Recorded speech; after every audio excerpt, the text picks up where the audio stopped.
بسم اللہ الرحمن الرحیم۔ السلام علیکم۔ پروگرام علم و حکمت میں خوش آمدید۔ میں ہوں محمد حسن الیاس۔ ناظرین کرام، ہم نے بہت تفصیل سے گزشتہ پروگرامز میں غامدی صاحب کی کتاب میزان میں قرآن مجید پر غور و فکر کے جو اصول، جو ضابطے بیان ہوئے ہیں، ان کا تفصیلی جائزہ لیا تھا، اور بات یہاں تک پہنچ چکی تھی کہ قرآن مجید پر غور و فکر سے پہلے وہ کون سے پرنسپل، وہ کون سے اصول اور قاعدے ہیں جن کو اہل علم، علماء کو پیش نظر رکھنا چاہیے۔ اسی سلسلے کو آج آگے بڑھائیں گے، اور حسب سابق ہمارے ساتھ تشریف فرما ہے جناب جاوید احمد غامدی صاحب۔ بہت شکریہ غام صاحب آپ کے وقت کا۔ غام صاحب، ہم نے آپ کی کتاب میزان میں قرآن مجید پر غور و فکر کے جو اصول بیان ہوئے ہیں، بالترتیب ایک ایک کے بارے میں آپ سے جانا۔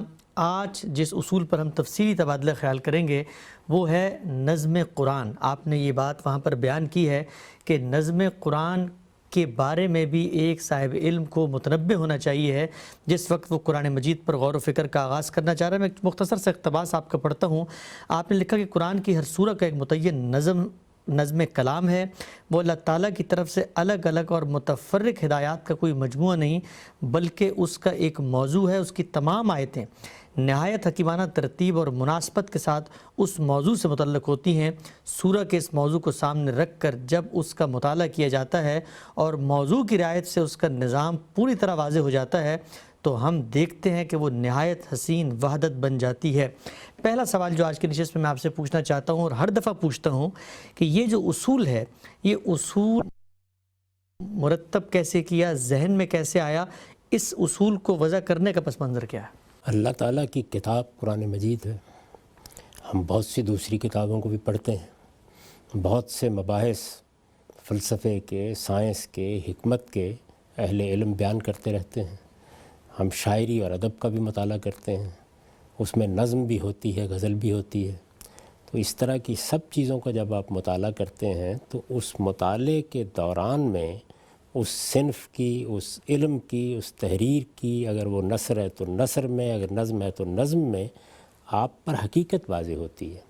اس طرح کی جتنی چیزیں ہیں وہ ظاہر ہے کہ اسی مطالعے کا حاصل ہوا کرتی ہیں۔ اگر کسی شخص نے کسی شہر کی سیر کر رکھی ہے تو آپ اس شہر میں جانا چاہتے ہیں تو آپ کو یہ بتاتا ہے کہ اس میں اہم مقامات یہ ہیں۔ اگر آپ اس شہر کو چند دن میں دیکھنا چاہتے ہیں تو فلاں چیزوں پر پہلے آپ چلے جائیے گا۔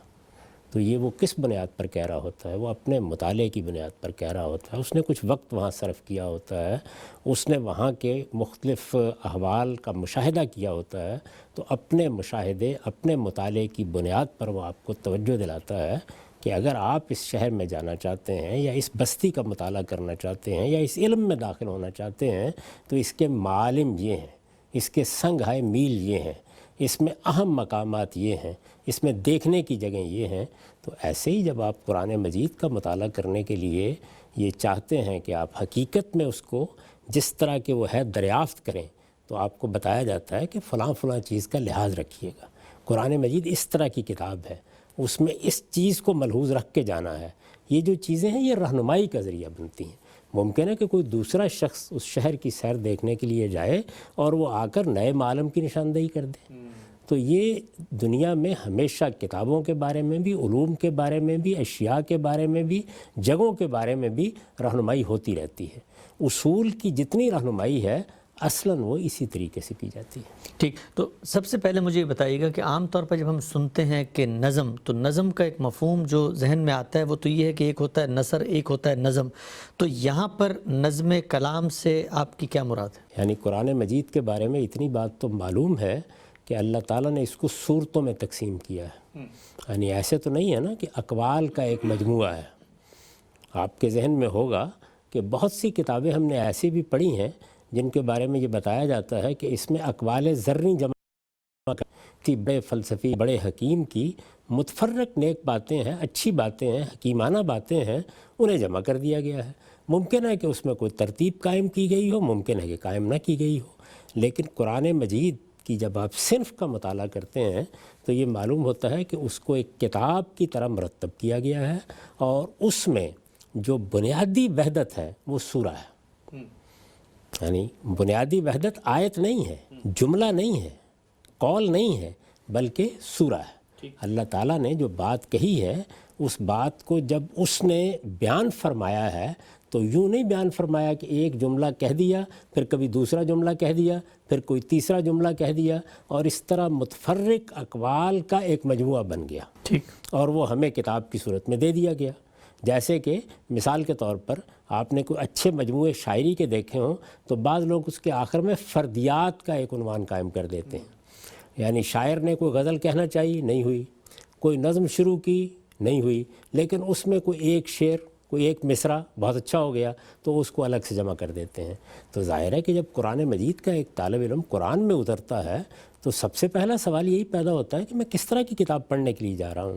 تو اسے یہ بتایا جا رہا ہے کہ اس میں ہر سورہ جس کو اللہ تعالیٰ نے خود سورہ بنایا ہے، اس کو سورہ کی حیثیت سے ترتیب دیا ہے، وہ اصل میں ایک پوری وحدت ہے، وہ اقوال کا مجموعہ نہیں ہے، وہ متفرق نیک باتیں نہیں ہیں، وہ اچھی نصیحتیں نہیں ہیں، بلکہ ایک پورا کا پورا منظم کلام ہے جس میں بات کہیں سے شروع ہوئی ہے، مختلف مراحل سے گزری ہے، اپنے خاتمے تک پہنچی ہے۔ ٹھیک، ہم سے یہ بتائیے گا کہ عام طور پہ ایک تصور پیش کیا جاتا ہے کہ یہ جو نظم کلام کے بارے میں بہت اصرار ہے آپ کے پورے مکتب فکر کا، تو یہ نظم ایک بڑی اچھی چیز ہے۔ جب آپ کلام کا نظم دریافت کرتے ہیں تو اس سے کلام کے محاسن، اس کے اطلاقات، اس کی توضیحات مزید کھلتی ہیں، لیکن یہ کوئی ایسی لازم چیز نہیں ہے کہ جس کے بغیر کلام کا مدعا سمجھا نہیں جا سکتا۔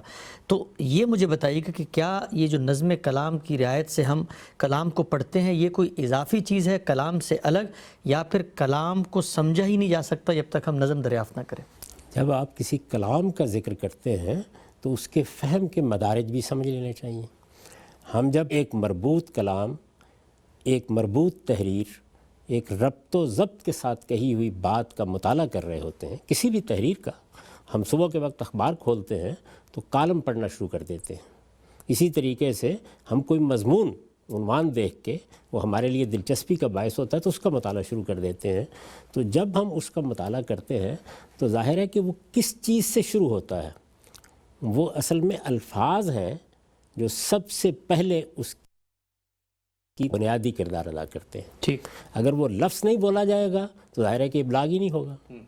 تو لفظ ہے نا سب سے پہلی چیز، لیکن لفظ کیا جس طریقے سے لغت میں لکھے ہوئے ہوتے ہیں اس طرح کلام میں بھی ہوتے ہیں۔ لفظ جملہ بنتا ہے، جملہ بنتا ہے تو اس کی ایک تالیف وجود میں آ جاتی ہے۔ جیسے ہم عام طور پر جب قواعد کی کتابیں پڑھاتے ہیں تو کہتے ہیں یہ جملہ اسمیہ ہے، یہ جملہ فعلیہ ہے، اس میں یہ مبتدا ہے، اس میں یہ خبر ہے، اس میں یہ فعل ہے، یہ فاعل ہے، یہ مفعول ہے۔ یہ کیا چیز ہے؟ یہ اصل میں جملوں کی وہ تالیف ہے جو فطری طور پر ہم جب کوئی زبان بولتے یا لکھتے ہیں تو اس میں وجود پذیر ہو جاتی ہے۔ ٹھیک، اس کے بعد تیسری چیز کیا ہوتی ہے؟ کانٹیکسٹ، سیاق و سباق، یعنی اگر وہ کوئی مربوط کلام ہے تو بات الگ سے تو نہیں کہی گئی ہوگی نا، وہ کسی جگہ پر، کسی محل میں، کسی سلسلہ بیان میں آئی ہوگی۔ تو یہ اگلا مرحلہ ہے۔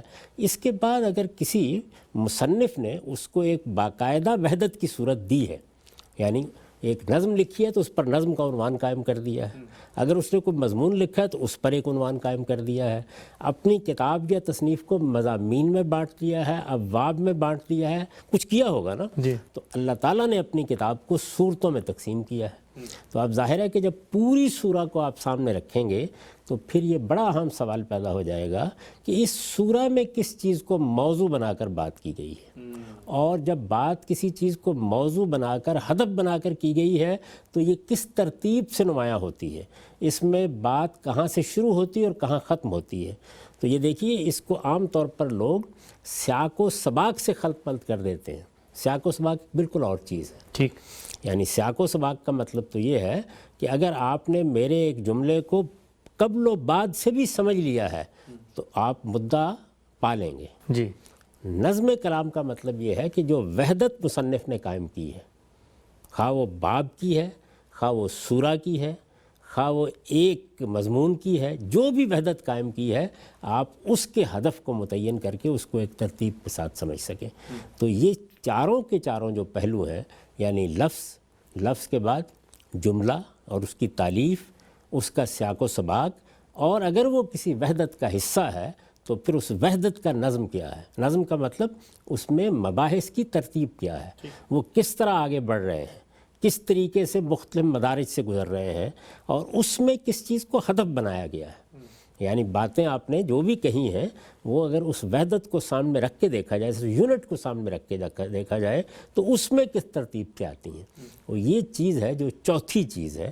تو جب تک آپ ان چاروں کو نہیں پالیں گے اپنی اپنی جگہ پر، اس وقت تک آپ کلام کے تمام پہلوؤں کا احاطہ کیسے کر سکتے ہیں؟ ٹھیک. اچھا ہم سے بھی بتائیے گا کہ ہم نے اس سے پہلے جو آپ کے اصول تھے ان کو ہم نے پڑھا، ان میں سے ہر اصول کے بارے میں خود قرآن مجید آیت سے کوئی نہ کوئی رہنمائی ملتی تھی.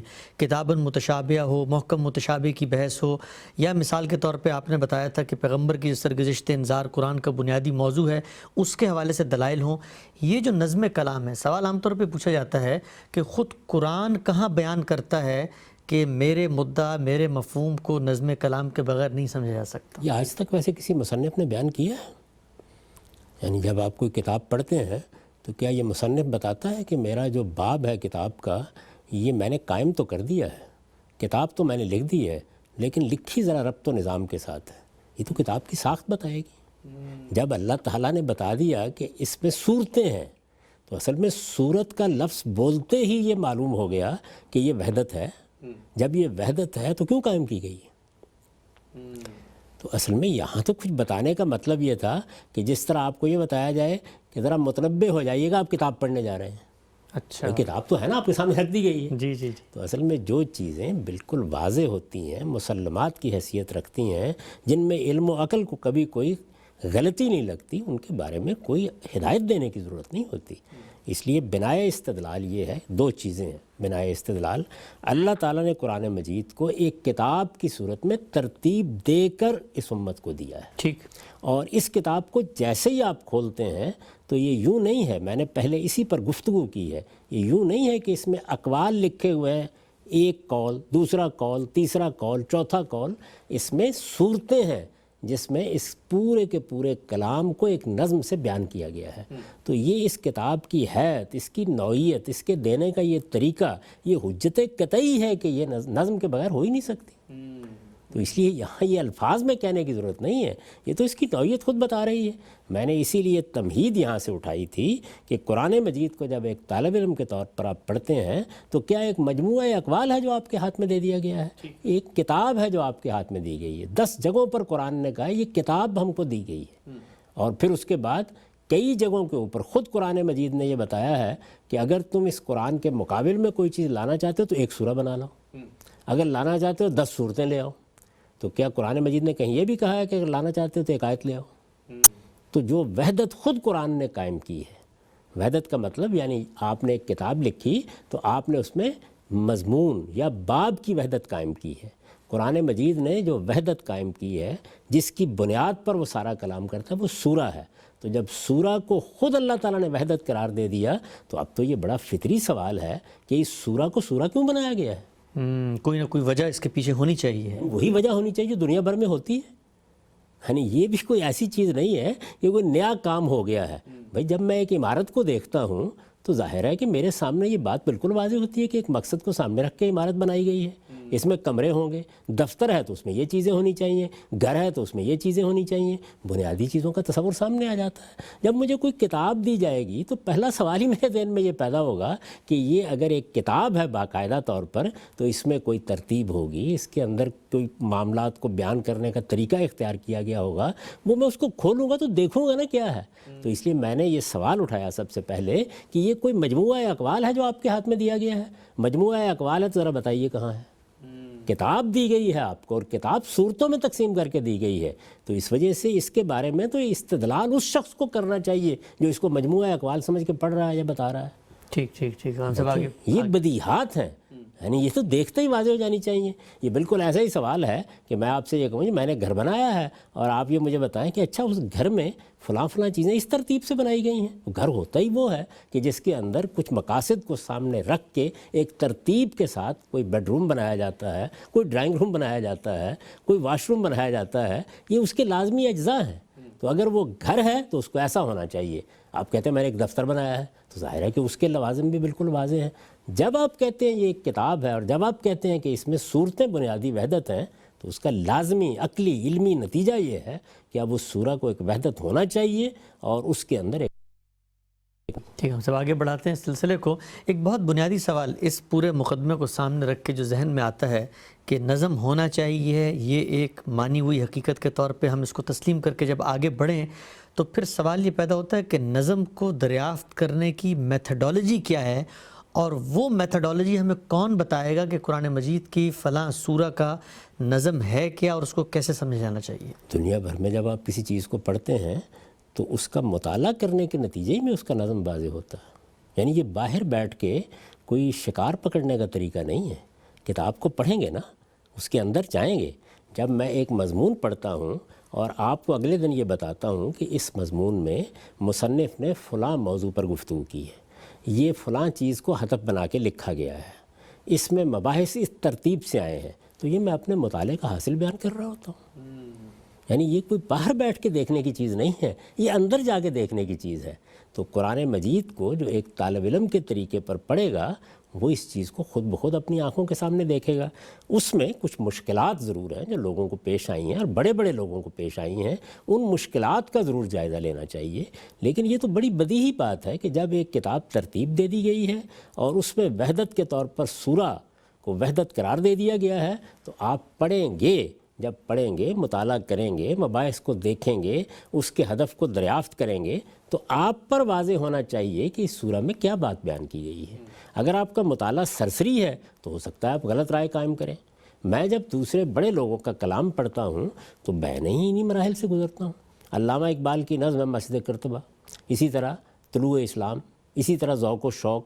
تو میں ان نظموں کو جب پڑھوں گا یا ان کی پوری کتاب جاوید نامہ کو پڑھوں گا تو یہ میں فیصلہ کروں گا کہ اس کے اندر بات اس طرح سے کہی گئی ہے. آپ پوچھیں گے تو میں آپ کو اس کے متعلقہ مقامات دکھاؤں گا. اگر میں کوئی بات کہہ رہا ہوں تو اس کا استدلال پیش کر دوں گا. یہ تو ہو سکتا ہے کہ آپ کا مطالعہ آپ کو مجھ سے مختلف کسی نتیجے تک پہنچا دے، لیکن بہرحال یہ پہنچنا تو مطالعے کے نتیجے میں ہے اور کوئی باہر بیٹھ کے دیکھنے کی چیز نہیں ہے. ٹھیک ہے، ہم سب آگے بڑھاتے ہیں سلسلے کو. یہ بتائیے گا کہ اس اصول کو سامنے رکھ کر ایک نتیجہ بھی آپ نے اخذ کیا ہے اور آپ کی کتاب میں وہ درج ہے کہ اگر آپ نظم کلام کی رعایت سے قرآن مجید کا مطالعہ کرتے ہیں تو پھر یہ نہیں ہو سکتا کہ آپ ایک متعین تعویل کے علاوہ اس سے الگ، اس سے منفرد کوئی مختلف مفاہیم، مختلف معنی ایک ہی آیت سے برآمد کر لیں. ایک تعویل ہے جس تک وہ پہنچائے گا. پہلے مجھے پروسیس سمجھائیے گا کہ نظم کلام کیسے انسان کو قرآن مجید کے مطالعے کے دوران ایک متعین تعویل تک پہنچاتا ہے. اس کے بعد کو ضمنی سوالات میں کرتا ہوں. یہ تو آخری درجے کی چیز ہے. ایک تعویل تک تو سیاق و سباق ہی پہنچا دیتا ہے. یعنی یہ تو آگے کی چیز ہے بہت. اس سے دیکھیے، میں نے ابھی آپ کے سامنے اس بات کی تفصیل کی کہ جب ہم کسی مربوط کلام کو پڑھتے ہیں تو سب سے پہلی چیز لفظ ہے. ایک آدمی مثال کے طور پر انگریزی زبان کی کوئی تحریر پڑھ رہا ہے یا اردو زبان کی کوئی تحریر پڑھ رہا ہے اور پوری طرح اس سے واقف نہیں ہے. اگر اس نے ایک لفظ دیکھا وہاں پہ اور اس کے بعد لغت کھولا اور اس پہ اس کے معنی دیکھے، معلوم ہوا 10 معنی ہیں، کیا کرتا ہے وہ؟ یعنی 10 کے 10 معنی اس جگہ مراد لے لیتا ہے. ظاہر ہے کہ وہ ان تمام معنی کو اس جملے میں رکھ کے دیکھتا ہے. جملے میں رکھ کے دیکھتا ہے تو عام طور پر فیصلہ ہو جاتا ہے کہ یہاں یہ لفظ اس مفہوم میں استعمال ہوا ہے، یا ایک یا دو احتمالات پیدا ہو جاتے ہیں. یعنی یہ لگتا ہے کہ یہ معنی بھی ہو سکتے ہیں اور یہ معنی بھی ہو سکتے ہیں. اس کے بعد وہ اس کا سیاق و سباق کانٹیکسٹ دیکھتا ہے، اوپر نیچے سے بات کیا ہو رہی ہے اس سے واضح ہو جاتا ہے. تو یہ تینوں چیزیں دنیا کی ہر زبان میں آپ کو ایک ہی مدعا تک پہنچا دیتی ہیں. یہی ہم روز کر رہے ہوتے ہیں، جو تحریریں پڑھتے ہیں، جو کالم پڑھتے ہیں، جو مباحث دیکھتے ہیں، فلسفے کی کتاب پڑھ رہے ہیں، سائنس کی پڑھ رہے ہیں، ریاضی کی پڑھ رہے ہیں، اسی طریقے سے اس کے مفہوم اور مدعا کو متعین کر رہے ہوتے ہیں. اس کے بعد ہے اس کا ایک برتر درجہ، اور وہ یہ کہ جس مصنف نے یہ چیز لکھی ہے اس نے اصل میں وہ پورا مدعا جو سامنے رکھ کر بات کیا ہے، وہ مدعا جب سامنے آ جاتا ہے تو جو معنی ہم نے سمجھے ہوتے ہیں اس کی حکمتیں، اس کے مختلف پہلو، اس کے اثرات، اس کا صحیح محل وہ واضح ہو جاتا ہے. تو معنی میں ایک تعویل تک پہنچنے کا تو تیسرے مرحلے ہی پر فیصلہ ہو جاتا ہے. اچھا، یعنی یہ آخری چیز تو گویا اس کو اس کے منتہائے کمال تک پہنچانے کا ذریعہ بنتی ہے کہ کوئی تردد پھر باقی ہی نہیں رہتا. ہر چیز بالکل واضح ہو جاتی ہے. ایسے لگتا ہے کہ جیسے آپ نے تاج محل کو نہ صرف یہ کہ دیکھ لیا بلکہ اسے ایک جزو کے ربط کو بھی سمجھ لیا. تو اس کے بعد کوئی اندیشہ نہیں رہتا کہ آپ یہ خیال کریں گے کہ یہ جس کمرے میں ابھی کھڑا تھا یہ غالباً کسی اور جگہ کا واش روم ہے جو یہاں لا کے رکھ دیا گیا ہے. تو وہ پوری کی پوری تصویر آپ کے سامنے واضح ہو جاتی ہے. اس پوری تصویر کے واضح ہو جانے کے بعد کسی انتشار کا حکمت کے معاملے میں بھی اندیشہ ختم ہو جاتا ہے. فلسفہ جو اس کے پیش نظر ہے اس کے بارے میں بھی ابہام ختم ہو جاتا ہے. باقی جہاں تک ایک معنی کی تعین کا تعلق ہے وہ تیسرے مرحلے پر ہو جاتا ہے. ٹھیک ہم سب آگے بڑھتے ہیں. یہ بتائیے گا کہ ہم عام طور پہ جب قرآن مجید کی طرف رجوع کرتے ہیں تو امت کی پوری علمی روایت ہے جو ہمارے ماضی میں ایک تراث کھڑی ہوئی ہے جو ہمیں بتاتی ہے کہ خود قرآن مجید کے مباحث علوم پر بہت گہرا کام ہوا ہے ماضی کی روایت میں. تو یہ جو اصول ہے نظم کلام کا، ظاہری بات ہے کہ اگر پہلے علماء نے بھی غور کیا ہے قرآن پہ تو کیا ان کے سامنے بھی یہ اصول کہیں ان کے پیش نظر آیا؟ وہ عربی بھی جانتے تھے، زبان قرآن کی صورتوں کے اس نظم اس اسٹرکچر سے بھی واقف تھے، تو وہ بھی کیا کوئی اشارہ کرتے ہیں نظم کلام کی طرف؟ میں آپ سے گزارش کروں گا کہ یہ جب یہ کہا جاتا ہے کہ یہ کوئی اصول ہے، نہیں، یہ کوئی اصول نہیں ہے، یہ ایک بدیہی حقیقت ہے. جب آپ کسی کتاب کو پڑھتے ہیں، کسی مضمون کو پڑھتے ہیں، کسی مرتب تحریر کو دیکھتے ہیں تو یہ بدیہی حقیقت ہے. وہ بے نظم ہو کیسے سکتی ہے؟ یعنی آپ کیا کہہ رہے ہیں مصنف کو؟ یہ کہہ رہے ہیں کہ وہ بے معنی باتیں کرتا ہے، بے معنی طریقے سے چیزوں کو جوڑ دیتا ہے، منفرد جملوں کو ایک جگہ جمع کرتا ہے اور اس پر ایک عنوان قائم کر دیتا ہے، یہ کہہ رہے ہیں. تو اس وجہ سے یہ ہو کیسے سکتا ہے؟ نہیں، قرآن مجید کو جب لوگوں نے پڑھا ہے تو سمجھا ہے تو بالکل فطری طریقے سے وہ چیزیں ان کے سامنے بھی آئی ہیں. یعنی انہوں نے لفظ کو دیکھا ہے تو کیا اس لفظ کے نیچے لغت میں جتنے معنی تھے لکھ دیے ہیں؟ ظاہر ہے جملے کے اندر رکھ کر اس کی تالیف کو سامنے رکھ کر اس کو متعین کرنے کی کوشش کی ہے. یہ کوشش طبری بھی کرے گا، ابن کثیر بھی کریں گے، یہ رازی بھی کریں گے، یہ زمخشری بھی کریں گے، ہر ایک کرے گا، یہی کوشش کرے گا. اچھا، اس کے بعد جملہ کس سیاق میں آیا ہے؟ 10 مقامات پر امام رازی آپ کو بتائیں گے کہ دیکھیے یہاں سیاق یہ ہے، یہاں بات یہاں سے شروع ہوئی تھی، یہ بات اس محل میں کہی گئی ہے، اس کا موقع یہ ہے. زمخشری بھی یہی کریں گے. تو جتنے بڑے مفسرین ہیں وہ سب کے سب سیاق و سباق کی رعایت بھی ملحوظ رکھیں گے. اچھا، اس کے بعد جو اگلی چیز ہے جس کے بارے میں یہ کہہ رہا ہوں کہ پوری کی پوری سورہ کا نظم ہمارے سامنے آتا ہے، اس میں کچھ مشکلات رہی ہیں. اور ان مشکلات میں اہم ترین چیز یہ ہے کہ قرآن مجید اس طرح سے نثر کی کتاب نہیں ہے جیسے ہم نثری کتابیں بالعموم پڑھتے ہیں، اور وہ اس طرح کی کوئی نظم یا شاعری بھی نہیں ہے. یہ دونوں چیزیں چونکہ موجود نہیں ہیں تو اس میں پھر دونوں کے محاسن سے ایک نئی صنف وجود میں آئی ہے. اس نئی صنف کے وجود میں آنے کا جو لازمی نتیجہ ہے وہ یہ کہ جیسے ایک نثر کی کتاب میں آپ جملے سے جملہ جوڑتے چلے جاتے ہیں، یہ اسلوب قرآن میں اختیار نہیں کیا گیا، بلکہ ایک اعلیٰ ادب پارے میں جس طریقے سے بات آگے بڑھتی ہے وہ اسلوب اختیار کیا گیا. میں نے اپنے زمانہ طالب علمی میں کئی لوگوں کو یہ کہا کہ وہ ایک اچھے استاد سے صرف اقبال کی مسجد کرتبہ پڑھ لیں. اچھا، تو انہیں اندازہ ہو جائے گا کہ ایک ادب پارے میں بات کیسے آگے بڑھتی ہے. یعنی ایک نثر کا مجموعہ ہے، اس میں تو آپ جملے سے جملہ جوڑتے چلے جا رہے ہوتے ہیں. ہم گفتگو کر رہے ہیں اس وقت، تو گفتگو میں بھی یہی کر رہے ہیں، یعنی بات کو آگے بڑھاتے چلے جا رہے ہیں. لیکن جب ایک چیز ایک ادب پارے کی حیثیت سے وجود میں آتی ہے، وہ شاعری میں اس کے بڑے اچھے نمونے آپ کو ملیں گے، ملٹن کی پیراڈائز لاسٹ میں ملیں گے، اقبال کے جاوید نامے میں ملیں گے، اور جگہوں پر ملیں گے. وہاں پر جو کلام کا ایک ربط پیدا ہوتا ہے وہ اصل میں بہت ادیبانہ نوعیت کا ربط ہوتا ہے. تو قرآن مجید کے ساتھ بھی ایسے ہی ہے. اس میں یہ لازم ہو جاتا ہے کہ آپ یہ سمجھیں کہ بات کیسے آگے بڑھ رہی ہے. تو بات کے آگے بڑھنے کے کئی پہلو ہوتے ہیں. یعنی اس میں ہوتا یہ ہے کہ ایک بات آگے گئی، آگے بڑھنے کے نتیجے میں ایک سوال پیدا ہوا کہ اس کا باعث یا اس کی وجہ کیا ہے. تو یہ کہے بغیر کہ اس کا باعث یا اس کی وجہ کیا ہے، اگلی بات شروع ہو گئی. اگلی بات میں آپ نے کسی مقدمے کو بیان کیا اور اس کے بعد یہ سوال پیدا ہوا کہ اس کی دلیل کیا ہے. تو یہ کہے بغیر کہ اس کی دلیل یہ ہے، آپ نے دلیل کو بیان کرنا شروع کر دیا. آپ تھوڑا سا آگے بڑھے اور آپ کو محسوس ہوا کہ یہ جو دلیل دی جا رہی ہے اس کے فلاں پہلو ایسے ہیں کہ جو کسی اصل کی نشاندہی کرتے ہیں. تو آپ نے توجہ دلانی تھی نا کہ یہاں ایک اصل ہے، نہیں، آپ نے خود اصل کو بیان کر دیا آگے. اس کے بعد اس اصل سے بہت سی فروع نکل رہی ہیں، برانچز نکل رہی ہیں. تو آپ نے روکا بات کو اور اس کو بیان کرنا شروع کر دیا. اور اگر آپ لوگوں کو خطاب کر رہے ہیں تو لوگوں کے کوئی سوالات سامنے آ گئے، ان کے ذہن میں کوئی بات آ گئی، انہوں نے کسی چیز کے بارے میں تردد کا اظہار کر دیا، آپ نے اس کا جواب دینا شروع کر دیا۔ تو قرآن مجید میں یہ میں نے چند مثالیں دی ہیں، اگر آپ میری کتاب کا مقدمہ پڑھیں جو تفسیر ہے میری، یا اس کا خاتمہ پڑھیں، تو اس میں میں نے بتایا ہے کہ کس طرح سے قرآن مجید میں جملہ ہے معترضہ آ جاتے ہیں، کیسے سوالوں کے جواب دینا شروع کر دیتا ہے، کیسے مختصر طور پر سوال کا اشارہ کرتا ہے اور اس کے بعد جواب کی تفصیل ہو جاتی ہے، کس طریقے سے اصل کو بیان کرتا ہے اور فروع کو ساتھ مطابقت دینا شروع کر دیتا ہے۔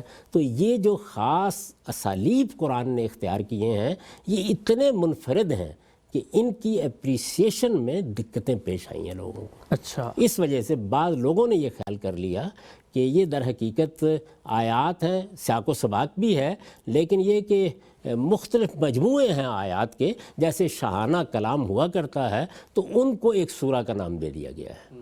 تو یہ در حقیقت ایک مشکل کا اظہار ہے، ورنہ یہ کہ کوئی آدمی یہ تصور کر سکتا ہے کہ کسی کلام میں نظم نہیں ہوگا، وہ تو بدیہات ہیں امور میں سے۔ ہاں صاحب، بہت ہی آپ نے خوبصورتی سے اس پہلو کو واضح کیا۔ میں چاہتا ہوں ابھی آپ نے ایک مثال دی علامہ اقبال کی نظم مسجد قرطبہ کی۔ ہم عام طور پہ دنیا میں چیزیں مثالیں ہی سے سمجھتے ہیں۔ قرآن مجید کے اندر ایک متعین نظم ہے، قرآن مجید سورت کی صورتوں میں تقسیم ہوا ہوا ہے، ان صورتوں کا ایک موضوع ہے، ان کی آیتوں میں ایک ربط ہے، وہ سب مل کر ایک وحدت بناتی ہیں۔ یہ تصور جب ہم دنیا کے ورلڈ لٹریچر میں کہیں دیکھنا چاہتے ہیں تو ہمیں وہاں پر ایبسٹریکٹ انداز میں نظم نظر آ جائے۔ میں چاہتا ہوں کہ ذرا یہ علامہ اقبال کی آپ نے نظم کا ذکر کیا، ذرا وہاں پر مجھے رکھ کے بتائیے گا کہ وہاں پر کیا ہے نظم، کیسے بات آگے بڑھ رہی ہے، اور وہ بنیادی وحدت کیا ہے جس میں چیزیں جکڑی ہوئی ہیں۔ یعنی ابتدا میں دیکھیے نا کہ وہ یہ بیان کرتے ہیں کہ یہ جو سلسلہ روز و شب ہے اسی سے سب حوادث وجود پذیر ہو رہے ہیں۔ سلسلہ روز و شب نقش کرے حادثات، پھر اس کے بعد اس کے مختلف پہلوؤں کو نمایاں کرتے چلے جاتے ہیں۔ یہ سلسلہ روز و شب ہے کیا؟ یہ در حقیقت زمان کی وہ گردش ہے جس سے چیزیں وجود میں آ رہی ہیں، جس سے خود ہماری زندگی نشو و نما پا رہی ہے، جس میں تاریخ اپنا سفر کر رہی ہے۔ اس میں چیزیں آتی ہیں، چیزیں چلی جاتی ہیں، تو اس کے تمام تر مراحل کی ایک تصویر وہ کھینچ دیتے ہیں۔ جب یہ تصویر ایک خاص جگہ پر پہنچتی ہے تو یہ کہتے ہیں کہ اس میں تو دیکھیے ہر چیز آتی ہے چلی جاتی ہے، یعنی کوئی چیز بھی اپنی جگہ پہ باقی نہیں رہتی۔ ہر ایک کے لیے فنا کا ایک سبق ہے، ہر ایک کے لیے فنا کا ایک پیغام ہے۔ جو چیز بھی یہاں وجود پذیر ہوتی ہے وہ اپنے خاتمے کا اعلان کرتی ہے، لیکن کیا کوئی نقش باقی بھی رہ سکتا ہے؟ تو پھر وہ سوال کرتے ہیں کہ ہے مگر اس نقش میں رنگ ثبات دوام، کس نقش میں؟ جس کو کیا ہو کسی مرد خدا نے تمام۔ واہ، تو پہلے انہوں نے اس سلسلہ روز و شب میں جو فنا کا اصول چل رہا ہے اس کو بیان کیا، اس میں جو تغیرات آ رہے ہیں اس کو بیان کیا۔ ایک چیز وہ ہے نا، ایک دوسرے مقام پر انہوں نے کہا کہ ثبات ایک تغیر کو ہے زمانے میں، تو پہلے انہوں نے ان تغیرات کی بنیاد کے اوپر فنا کی ایک تصویر آپ کے سامنے کھینچ دی، ٹھیک، اور اس کے بعد یہ کہا کہ نہیں، اس فنا کی تصویر میں بھی بعض جگہوں پر ثبات ہوتا ہے مگر اس نقش میں رنگ ثبات دوام، یعنی بعض نقوش ایسے ہیں جو زمانے کی اس کینوس کے اوپر ہم دیکھتے ہیں جن کے اندر ثبات دوام ہے، رنگ ثبات دوام۔ وہ کون سے نقوش ہیں؟ جس کو کیا ہو کسی مرد خدا نے تمام، یعنی اگر خدا کے کسی بندے نے کوئی نقش چھوڑا ہے، اپنی سیرت کا نقش، اپنے کردار کا نقش، اپنی تحریر کا نقش، تو اس کو دوام حاصل ہو جاتا ہے۔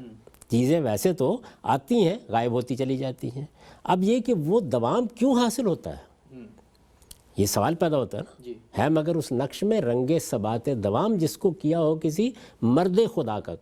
تو مرد خدا کے کسی نقش کو دوام کیوں حاصل ہوتا ہے؟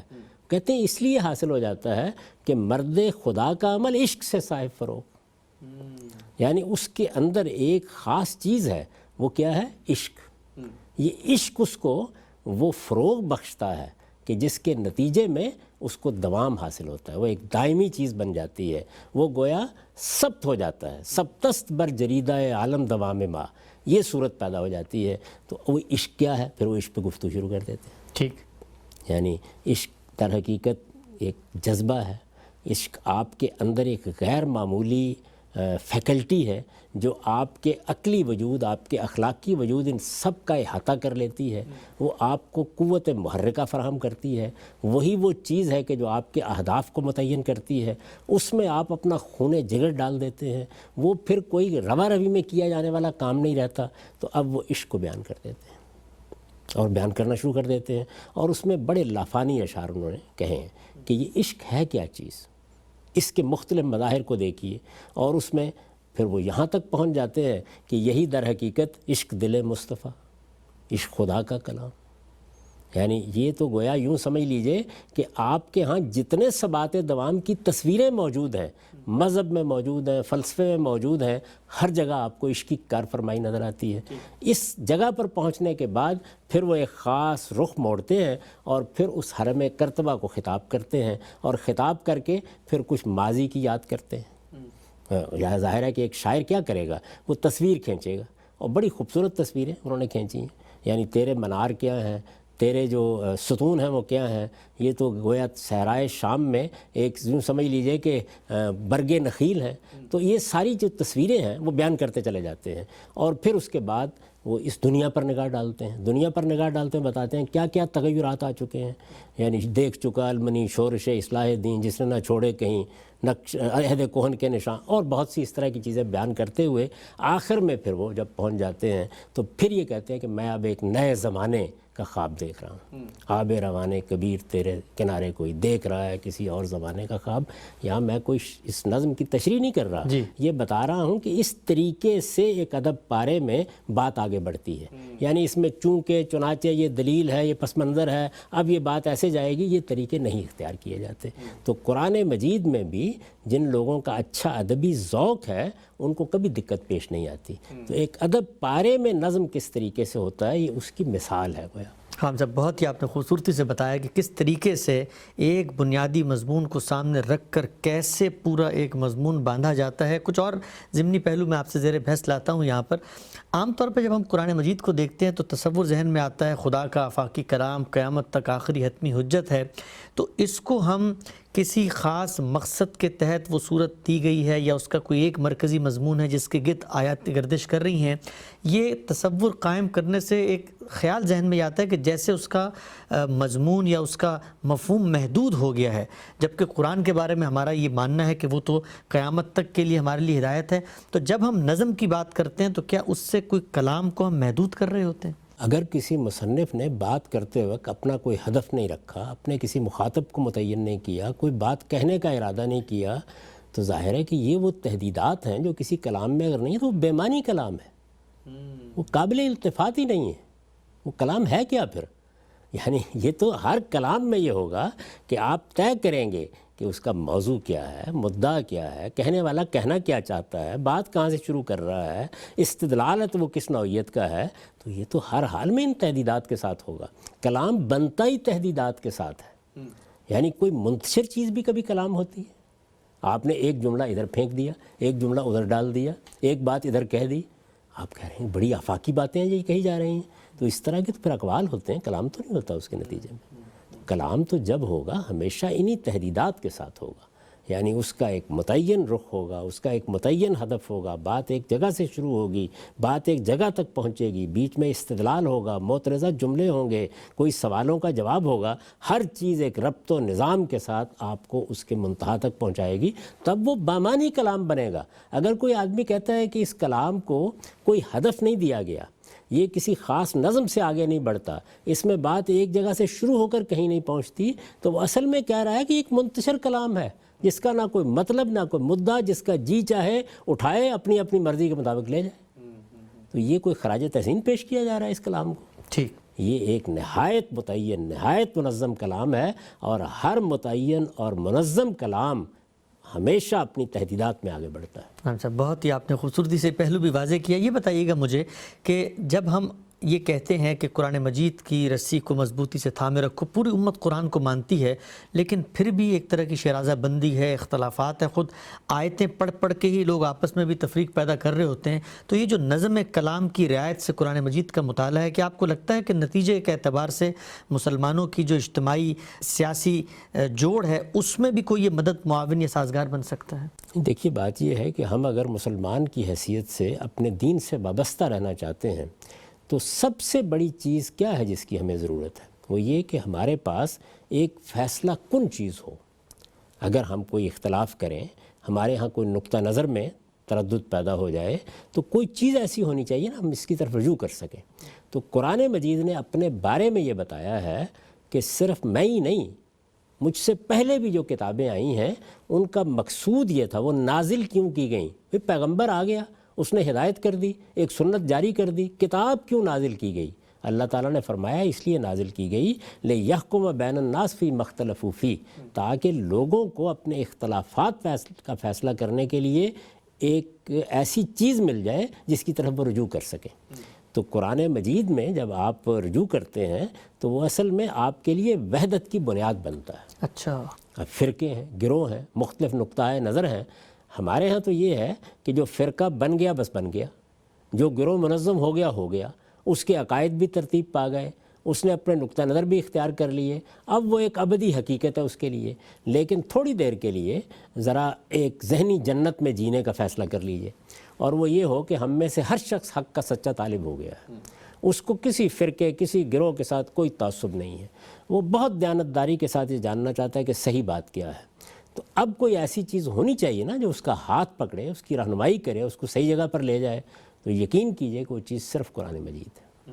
یعنی مذہبیات میں ظاہر ہے کہ باقی علوم میں بھی دوسری چیزیں ہوں گی، لیکن مذہب میں ایک شخص ہوں، عام آدمی کی حیثیت سے میں جاننا چاہتا ہوں کہ مسیحیت بھی ہے، یہودیت بھی ہے، ہندو مت بھی ہے، بدھ مت بھی ہے، دنیا میں بہت سے نقطۂ نظر بھی ہے، صوفیانہ مذاہب بھی ہیں، یہ سب چیزیں موجود ہیں، بہت سے فلسفے بھی لوگوں نے پیش کیے ہیں، حق ہے کہاں؟ اب میں اصولی طور پر اس نتیجے میں پہنچ جاتا ہوں کہ مجھے حق پیغمبروں سے لینا ہے، تو ظاہر ہے کہ ایک تحدید ہو گئی۔ اس کے بعد میں اس نتیجے پر پہنچ جاتا ہوں کہ نہیں، اسلام ہی ہے جس کے اندر مجھے رہنا ہے، یا اسلام ہی حق ہے، تو یہاں پر پھر میرے پاس کوئی فیصلہ کن چیز ہونی چاہیے نا۔ وہ فیصلہ کن چیز کیا ہے؟ وہ اللہ کی کتاب قرآن مجید ہے۔ تو قرآن مجید فیصلہ کن جب بن جائے گا اور آپ اپنے تمام اختلافات اس کے پاس لے کے آئیں گے تو اس سے آپ کے ہاں فرقہ بندی ختم ہوگی یا ہونی چاہیے۔ ٹھیک، اس میں گروہی اختلافات ختم ہونے چاہیے۔ اس کے بعد بہت سے لوگ یہ کہتے ہیں کہ یہ تو کیا بات کی آپ نے، ہر آدمی اپنی تعویل کر لے گا۔ تو میرے بھائی اس کی پہلی شرط یہی ہے کہ آپ ان تعصبات سے بالا تر ہو کر چیزوں پہ غور کرنے کے لیے تیار ہو جائیں، آپ مدافعت کرنے کے جذبے سے نکل جائیں، آپ مختلف لوگوں کے پس منظر میں کھڑے ہو کر دین کی بات نہ سمجھیں، بلکہ ایک طالب علم کے طریقے پر جس طرح سے وہ کسی چیز کی تحقیق کرتا ہے، تفتیش کرتا ہے، اس کے اندر اترتا ہے، ویسے جاننے کی کوشش کریں۔ تو اللہ تعالیٰ یہ تو نہیں کر سکتے کہ آپ کو پکڑ کر وحدت پر لے آئیں، لیکن انہوں نے اپنی کتاب نازل کر کے وحدت تک پہنچنے کے لیے ایک آخری حجت آپ کے ہاتھ میں پکڑا دی ہے۔ اب یہ آپ کا کام ہے کہ آپ اس کے سامنے سرنگوں ہوتے ہیں یا اس کے پاس بھی جاتے ہیں اور اپنے تعصبات لے کے جاتے ہیں۔ ٹھیک، اچھا ہم سے بھی بتائیے گا کہ جب آپ یہ فرماتے ہیں کہ قرآن مجید کی طرف جب ہم رجوع کریں تو خالی ذہن ہو کے اپنے تعصبات کو ایک طرف رکھ کے کلام کو جیسے اپریشیٹ کیا جاتا ہے ان ضابطوں کو سامنے رکھ کے ہم قرآن کو پڑھیں، تو یہ جو پورا آپ کا اسکول آف تھاٹ ہے، فکر فراہی جس کو کہا جاتا ہے، ان کے بزرگوں نے بھی یہی کام کیا۔ میں یہ پوچھنا آپ سے چاہتا ہوں کہ آپ نے خود بھی تفسیر لکھی 5 جلد، کیا وجہ ہے کہ خود آپ کی جو فکر کے علماء ہیں انہی اصولوں کو سامنے رکھ کے کسی آیت کی ایک تعبیر، توضیح، تشریح کر رہے ہیں، لیکن وہاں بھی کہیں نہ کہیں اختلاف ہو جاتا ہے، اصول ایک، طریقہ کار ایک، پھر بھی اختلاف کیوں ہو جاتا ہے؟ یہ ہر آدمی اپنے زمانے میں اپنے حالات کے لحاظ سے، اپنے علم کے لحاظ سے، اپنے تدبر کی قوت کے لحاظ سے کسی چیز پہ غور کرتا ہے۔ ٹھیک، غور کرنے کے بعد وہ ایک نتیجے پر پہنچتا ہے۔ جب وہ ایک نتیجے پر پہنچ جاتا ہے تو اپنے نتیجہ فکر کو بیان کر دیتا ہے۔ اس میں غلطی کا امکان ہوتا ہے، یعنی کسی چیز میں بھی غلطی کے امکان کا خاتمہ نہیں کیا جا سکتا۔ اچھا، غلطی کا امکان کس بنیاد پہ ہوتا ہے؟ اس پر ایک بہت اچھی تحریر لکھی ہے امام فراہی نے، ان کی جو تفاسیر کا مجموعہ ہے اس میں کچھ مقدمات ہیں۔ ان میں ایک مقدمہ ہے کہ قرآن قطعی الدلالہ ہے، یعنی قرآن مجید اپنے مدعا کو پوری قطعیت کے ساتھ واضح کر دیتا ہے۔ ظاہر ہے پھر یہ سوال پیدا ہوتا ہے کہ اگر وہ ایسا کر دیتا ہے تو اختلاف کیوں ہوتا ہے؟ تو اختلاف کے انہوں نے 2 وجوہ بیان کیے ہیں، قلت علم اور قلت تدبر۔ اچھا، یعنی جو غور کرنے والا شخص ہے، انسان ہے نا، اگر اس کے ہاں علم میں کوئی کمی رہ گئی ہے، ہم ساری زندگی کسی چیز کا علم حاصل کرتے ہیں، کسی زبان کو سیکھتے ہیں، اس کے ادب کو سیکھتے ہیں، اس کے غوامض کو جاننے کی کوشش کرتے ہیں، اسی طرح کسی فن کو سیکھتے ہیں، کسی ہنر کو سیکھتے ہیں، کہیں نہ کہیں ہمارے علم میں کوئی کمی رہ جاتی ہے۔ ٹھیک، اسی طریقے سے ایسا ہوتا ہے کہ علم میں تو کمی نہیں ہے، ہر چیز کو جاننے میں کوئی کسر نہیں اٹھا رکھی گئی، لیکن انسان پھر انسان ہے، کسی موقع کے اوپر متنبع نہیں ہوا، اپنے سے پہلے کسی عالم کی کسی رائے کو یا کسی مفکر کی کسی رائے کو خیال کر لیا کہ یہ ٹھیک ہی ہوگی۔ ایک بہت بڑے کینوس کے اوپر غور کرتے ہوئے کچھ چیزوں کے اوپر ارتکاز توجہ ہو گیا، کچھ پر نہیں ہوا، کہیں غفلت ہو گئی، یعنی اس چیز کی طرف نگاہ ہی نہیں کی۔ یہ بہت سی چیزیں ہیں جس کو ایک لفظ میں انہوں نے تعبیر کیا قلت تدبر۔ اس کے نتیجے میں غلطی ہوتی ہے۔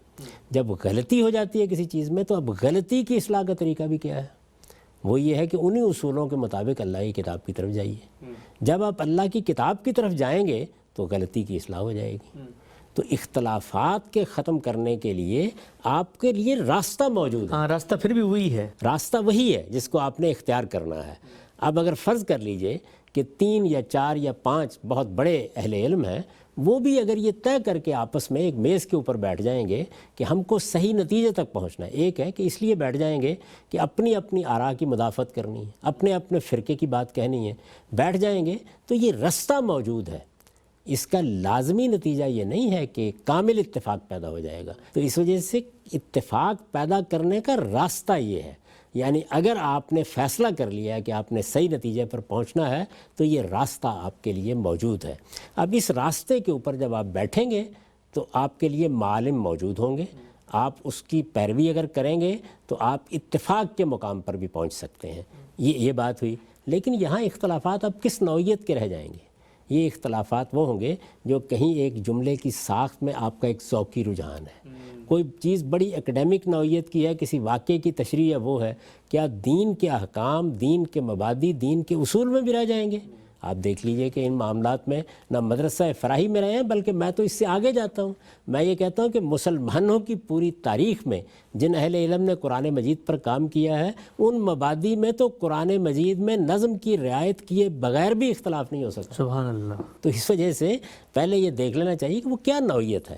یہ جو فرقہ وارانہ نوعیت کے اختلافات ہیں، ان میں آپ کو ضرورت ہے اس بات کی کہ وحدت پیدا ہو، لوگوں کے مابین ایک ریفرنس کی چیز بنے، وہ اس سے استدلال کرنا سیکھیں، یہ جانیں کہ اس سے استدلال کیسے کیا جاتا ہے۔ غلط استدلال تو آپ کسی چیز سے بھی کر سکتے ہیں، ٹھیک۔ تو غلط استدلال کی غلطی واضح کرنے کے لیے بھی آپ کو وہی طریقہ اختیار کرنا ہوگا کہ یہ لفظ ہے، یہ اس کا جملہ ہے، یہ اس کی تالیف ہے، یہ اس کا سیاق و سباق ہے، یہ سورہ کا نظم ہے۔ جب وہ آپ سامنے رکھیں گے تو اگر ایک آدمی یہ فیصلہ کر چکا ہے کہ وہ کسی تعصب کے ساتھ نہیں بلکہ حقیقت کی سچے تلاش کرنے والے کے طور پر جاننا چاہے گا تو اس کے لیے دلیل راہ بن جائے گی یہ چیز۔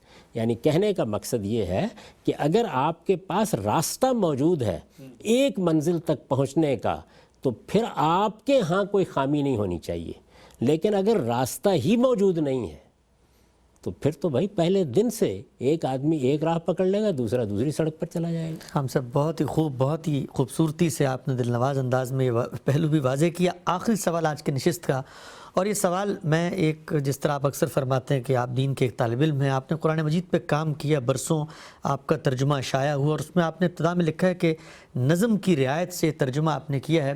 میں صرف پوچھنا یہ چاہتا ہوں آپ سے بالکل آخر میں کنکلوڈنگ ریمارکس کہ خود بطور ایک طالب علم کے جب آپ نے قرآن مجید کو نظم کی رعایت سے پڑھنا شروع کیا تو آپ کا کیا تاثر تھا کہ اگر وہ پہلو جو زبان کو اپریشیٹ کرنے کے آفاقی پہلو ہیں ان کو سامنے رکھ کے کلام پہ غور کیا جائے تو قرآن مجید کی شان، اس کا اعجاز، اس کی بلاغت، اس کا ایک معجزانہ پہلو بھی کیا آپ پر واضح ہوا؟ اس میں کوئی شبہ ہی نہیں ہے۔ دیکھیے بات یہ ہے، اس کی بڑی اچھی مثال خود استاذ امام نے دی ہے کہ اگر آپ تاج محل کے ملبے کو بکھیر دیں تو ہر اینٹ اپنی جگہ خوبصورت ہو سکتی ہے۔ اگر آپ فرض کیجئے آپ کے پاس کوئی ایسی مشین ہو کہ آپ تاج محل کی پوری عمارت کو الگ الگ کر دیں تو ان اینٹوں پر نقوش بنے ہوئے ہیں، ایک ایک پتھر کی سل بھی اپنے اندر بڑی خوبصورتی رکھتی ہے، بہت اچھے طریقے سے اس کو کاٹا گیا ہے۔ اگر آپ ان کو الگ الگ دیکھیں گے تو تب بھی آپ اس کی تحسین کریں گے، لیکن یہ ان کا نظم ہے جس نے اس کو تاج محل کی صورت دے دی۔ تو پھر تاج محل آپ کے سامنے ایک بے مثال معجزے کے طور پر آتا ہے۔ تو قرآن مجید کا معاملہ بھی یہ ہے کہ اس میں لفظ لفظ نگینے کی طرح جڑا ہوا ہے، اس کی اپنی خوبصورتی ہے، اس کے جملوں میں کمال کا آہنگ، کمال کی موسیقی ہے۔ آدمی اگر ایک خاص طریقے سے پڑھے تو وجہ طاری ہو جاتا ہے، نہ سمجھنے والے بھی اس سے حظ اٹھا رہے ہوتے ہیں۔